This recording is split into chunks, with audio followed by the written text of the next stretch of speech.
खुलुमबाय जों चिरां जिल्ला दुलाराय बर' फरायसा आफादनिफ्राय दिनै मिडियानि गेजेरजों मोनसे खौरां जोङो फोसावनो सानदों बा फोसावनो लुगैदों। जेनिखि सामथाइबारि नेशनेल हाइवेनि सेराव बाथौ खेराइ फेमिलि रिजर्ट दङ, बेनि बागै जोङो दिनै चिरां जिल्ला दुलाराय बर' फरायसा आफादनिफ्राय जोङो बिथांमोननि जेनिखि सोलिबाय थानाय बिनि फारसे जोङो दिनै बुंनो लुगैदों। जोङो मिथिबाय थादों, खोनाबाय थादों,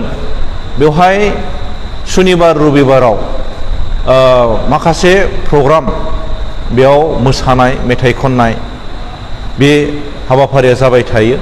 आरो बेवहाय उन्दै उन्दै हाइ स्कुलाव फरायनाय, कलेजाव फरायनाय,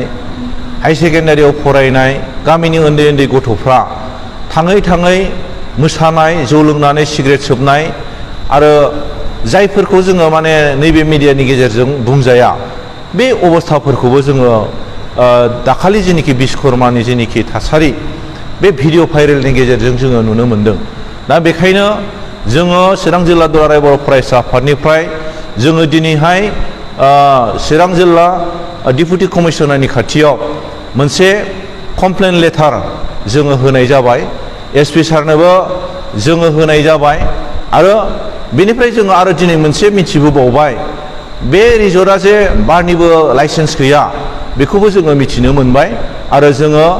दिनै चिरां जिल्लानि डिपुटि कमिशनारखौ खावलायदों,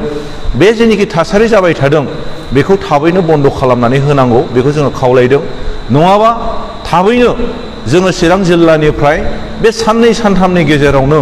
मोनसे धरनानि मोनसे हाबाफारि लानाय जागोन आरो जोङो बेखौनो लुगैदों, स्ट्रंलि जोङो खावलायनो लुगैदों, बे रिजर्टखौ जेरैखि जाया बन्द' खालामनांगौ। मानोना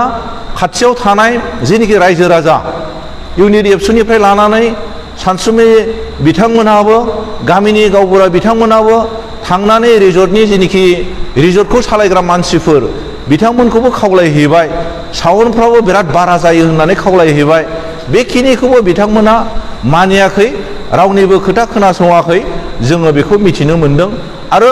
जों खावलायनायनि गेजेरजों जेबो फिथाइ थायाबा जों दुलाराय बर' फरायसा आफाद हिसाबै, चिरां जिल्ला हिसाबै आरो फारसेथिं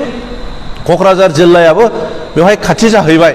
क'क्राझार जिल्ला दुलाराय बर' फरायसानि आफादनि दैदेनगिरि बिथांमोनखौबो जोङो खावलायदेरबावनानै जयैनो जोङो खामानि मावनानै जेरैखि जाया बे रिजर्टनि जेनिखि एक्टिभिटिसफ्रा बिदिनो थांबाय थायोबा, बेबायदिनो सोलिबाय थायोबा जोंनि सेंग्रा लाइमोन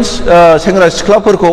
बेबायदि माने एक्टिभिटिसनि गेजेरजों जौ लोंहोनानै मोसाहोनानै बायदिसिना माने गाज्रि गाज्रि नुथायनि गेजेरजों बेवहाय जुदि सोलिहोबाय थायोबा जोङो बेखौ जिरायनानै थानाय नङा। जोङो दुलाराय बर' फरायसा आफाद आरो गुबुन गुबुन आफाद